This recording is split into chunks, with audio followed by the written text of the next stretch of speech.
3 औरतों को शिवलिंग पर जल नहीं चढ़ाना चाहिए। प्रिय दर्शकों, एक समय की बात है जब देवी पार्वती कैलाश पर्वत पर भगवान शिव के समीप उपस्थित हुई।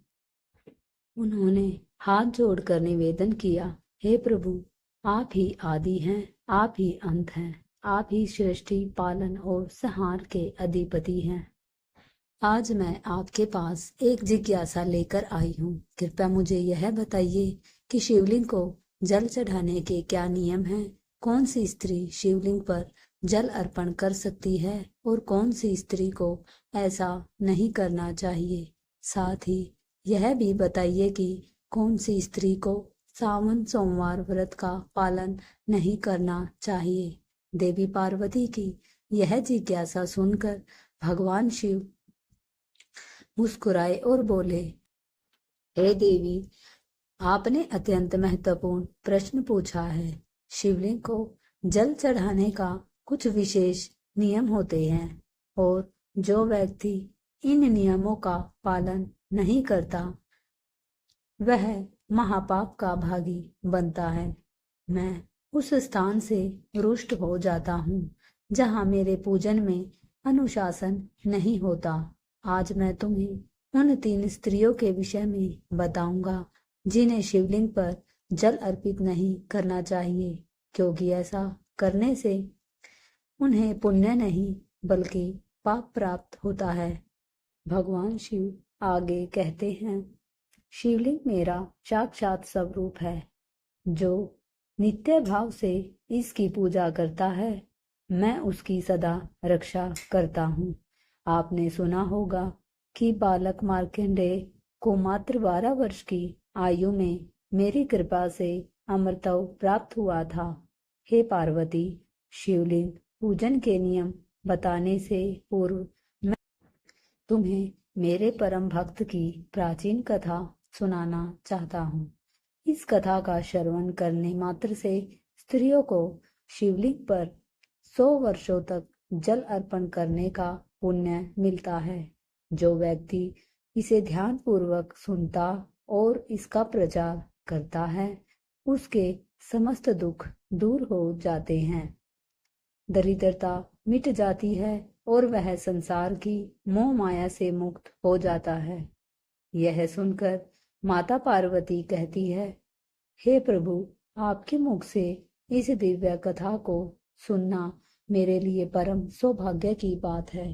कृपया मुझे वह कथा सुनाइए। तब भगवान शिव मुस्कुराते हुए कथा आरंभ करते हैं। प्रिय मित्रों, आप भी इस कथा को अंत तक अवश्य सुने, क्योंकि अधूरी जानकारी कई बार घातक सिद्ध होती है। आइए हम सब सुनते हैं वह अद्भुत कथा। और हाँ, कमेंट में हर हर महादेव लिखना न भूले। पूर्व काल की बात है। अक्षयपुरी नगरी में विप्रसेन नाम का एक तेजस्वी, रूपवान और वेदों में पारंगत ब्राह्मण युवक निवास करता था। उसके ज्ञान और शील की ख्याति दूर दूर तक फैली हुई थी। उसी के समीपवर्ती नगर में धर्मशील नाम का एक विद्वान ब्राह्मण रहता था। धर्मशील एकमात्र पुत्री शिवांगी थी, जो भगवान शिव की परम भक्त थी। शिवांगी हर सुबह स्नान करके शिवलिंग पर जल चढ़ाती, बेलपत्र अर्पित करती और नित्य नियम पूर्वक पूजा पाठ करने के पश्चात ही अपना दिन आरंभ करती। भगवान शिव को प्रसन्न करने हेतु उसने 16 सावन सोमवार के व्रत भी श्रद्धा से किए थे।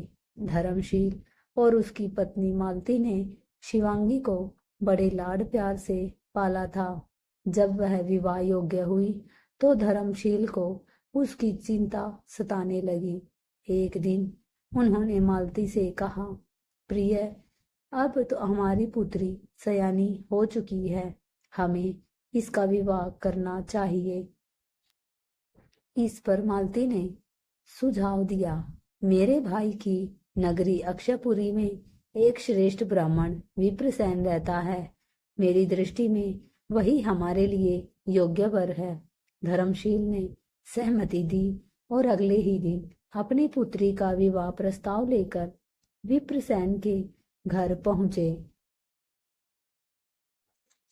जब धर्मशील वहां पहुंचे तो देखा कि विप्रसेन अपने माता पिता की सेवा कर रहा था। यह दृश्य देख वे अत्यंत प्रसन्न हुए और मन ही मन बोले, वाह, ऐसा सेवा भाव रखने वाला पुत्र ही मेरी शिवांगी के योग्य है। विप्रसेन ने उनका स्वागत किया और आदर पूर्वक बैठाया। जब धर्मशील ने शिवांगी के विवाह का प्रस्ताव रखा तो विप्रसेन के माता पिता, गौरी माता और उनके पिता अत्यंत प्रसन्न हुए। सभी की सहमति से विवाह का शुभ मुहूर्त निकाला गया और एक पवित्र स्थान पर विप्रसेन और शिवांगी का विवाह विधि पूर्वक संपन्न हुआ। विवाह के पश्चात शिवांगी ससुराल गई तो उसने अपने मधुर व्यवहार, सेवा भावना और सात्विक जीवन शैली से सभी का मन मोह लिया।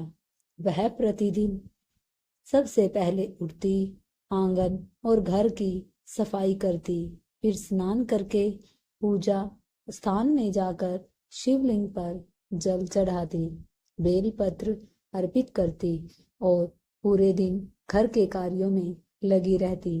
रात में पति के चरण दबाकर तब ही विश्राम करती। वह सच्चे अर्थों में पतिव्रता स्त्री थी, जिसने कभी अपने पति के सिवा किसी और की ओर मन से भी नहीं देखा था।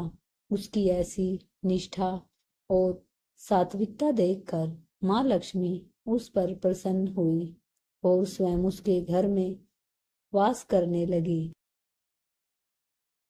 लेकिन एक दिन शिवांगी से एक अनजानी भूल हो गई। श्रावण मास आरंभ होने वाला था और संयोगवश उस दिन अमावस्या भी थी। दोपहर के भोजन में उसने प्याज और लहसुन युक्त कोशिम्बीर बनाई थी।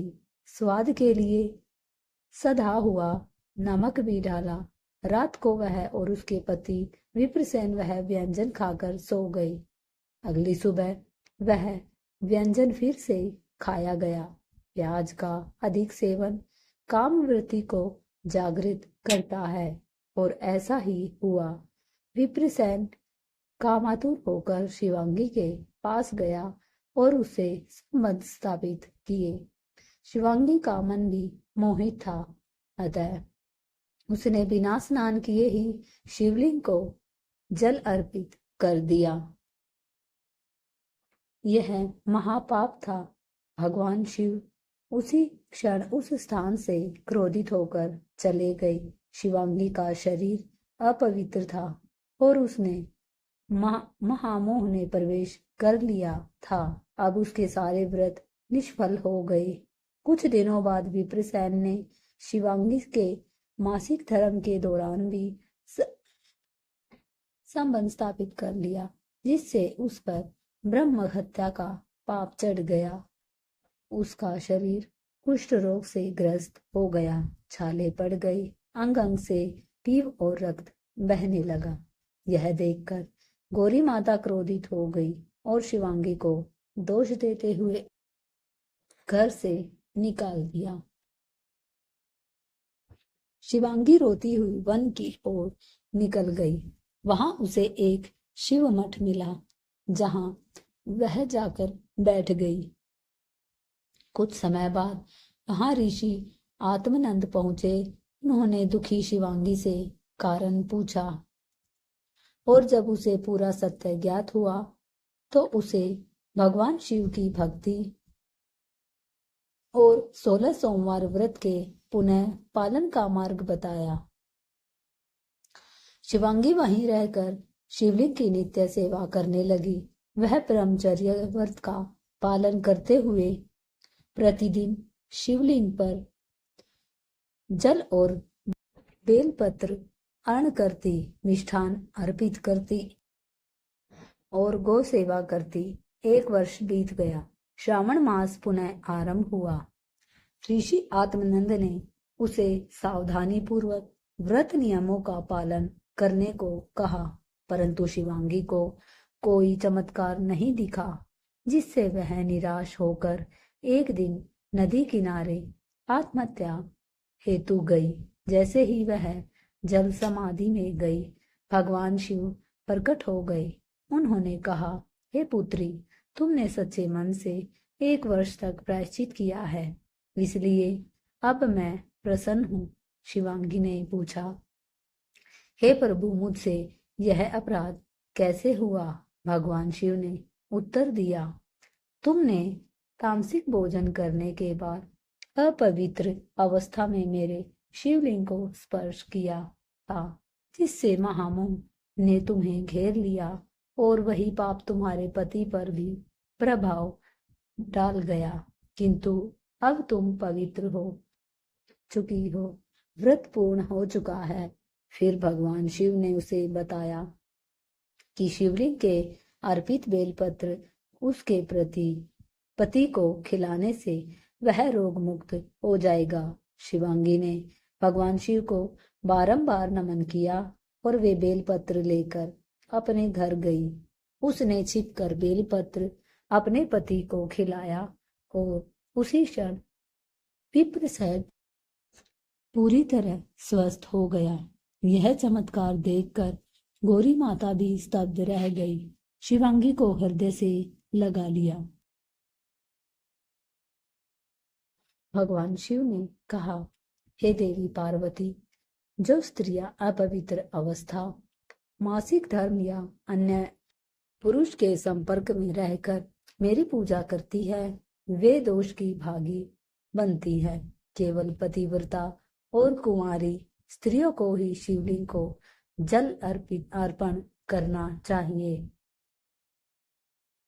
यह कथा हमें यह सिखाती है कि श्रद्धा के साथ किया गया पश्चाताप भी परमात्मा को प्रसन्न करता है, परंतु धर्म के नियमों की मर्यादा का पालन अति आवश्यक है।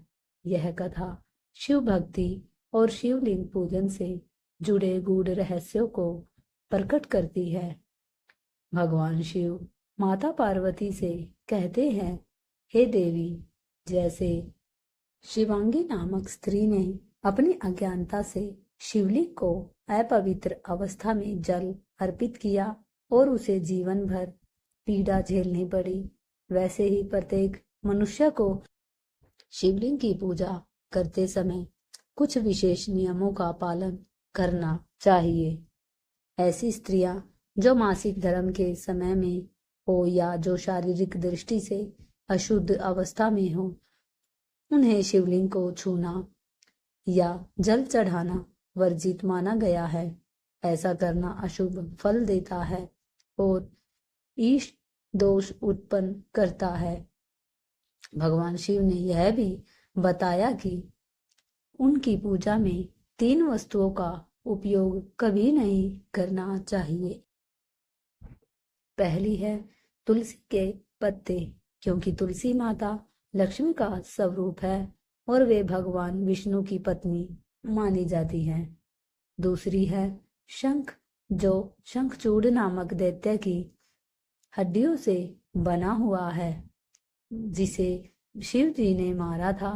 तीसरी केतकी का फूल, जिसने ब्रह्मा जी के झूठ का साथ दिया था, इसलिए शिव जी ने इसे अपनी पूजा से वर्जित कर दिया। इसके विपरीत भगवान शिव को सफेद और पीले कनेर के फूल, धतूरा, बेलपत्र, दूध और चंदन अत्यंत प्रिय है। इन्हें अर्पित करने से शिव कृपा तुरंत प्राप्त होती है। पुराणों में शिवलिंग को ब्रह्मांड की ऊर्जा का केंद्र माना गया है। इसके चारों ओर यदि कोई अपवित्र वस्तु रख दी जाए, जैसे कि मांसाहार, चमड़े की वस्तुएं, मृत व्यक्ति की अस्थियां या 2 शिवलिंग साथ साथ, तो यह ऊर्जा नकारात्मक बन जाती है। वास्तुशास्त्र भी कहता है कि नंदी को भी शिवलिंग से थोड़ा दूर रखना चाहिए और पूजा स्थल को सदा पवित्र बनाए रखना चाहिए। जो मनुष्य महामृत्युंजय मंत्र का 1,00,000 बार जाप करता है उसके सारे रोग समाप्त हो जाते हैं। 2,00,000 बार जाप करने से उसे अपने पूर्व जन्मों का स्मरण होने लगता है और 3,00,000 बार मंत्र का जाप करने वाला अपनी सभी इच्छाओं को पूर्ण कर सकता है।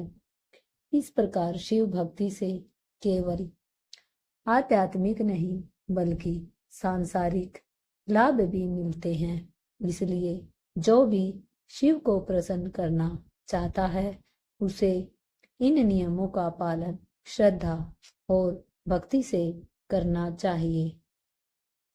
प्रिय दर्शकों, अगर आपको यह कथा ज्ञानवर्धक और प्रेरणादायक लगी हो तो कृपया कमेंट में हर हर महादेव अवश्य लिखें।